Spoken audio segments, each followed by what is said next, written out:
சென்னை குரோம்பேட்டையில் உள்ள வெற்றி திரையரங்கில் படம் பார்க்க வந்த ரசிகர்கள் வாகனங்களை வெளியே நிறுத்திய நிலையில் நோ பார்க்கிங்கில் நிறுத்தப்பட்டுள்ள வாகனங்களுக்கு போலீசார் அபராதம் விதித்து வருகின்றனர். கூடுதல் விவரங்களை செய்தியாளர் பாண்டியராஜன் வழங்க கேட்கலாம். பாண்டியராஜன் வணக்கம். இது குறித்தான முழு விவரங்கள். சென்னை குரோம்பேட்டையில் உள்ள வெற்றி திரையரங்கில் இன்று காலை 9 மணிக்கு நடிகருடைய இருக்கக்கூடிய கோட் திரைப்படத்தினுடைய சிறப்பு காட்சிகள் வெளியிடப்பட்டது.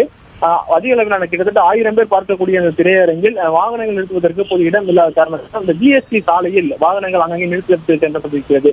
குறிப்பாக நோ பார்க்கிங் ஏரியாக்கள் இருக்கக்கூடிய பகுதிகளில் 100க்கும் மேற்பட்ட வாகனங்கள் நிறுத்தப்பட்டிருக்கிறது.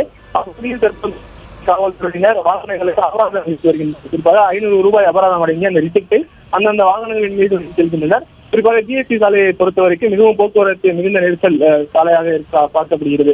அப்பகுதியில் இருக்கக்கூடிய வாகனங்களை உட்புறமாக தள்ளி வைத்தும் அந்த வாகனங்களுக்கு அபராதம் விதிக்கக்கூடிய பணியிலும் போக்குவரத்து காவல்துறை ஈடுபட்டு வருகின்றனர். தற்போது வரைக்கும் 50க்கும் மேற்பட்ட வாகனங்களுக்கு தலா 500 ரூபாய் அபராதம் விதிக்கப்பட்டு அந்த அபராதத்திற்கான ரசீது அந்தந்த வாகனங்கள்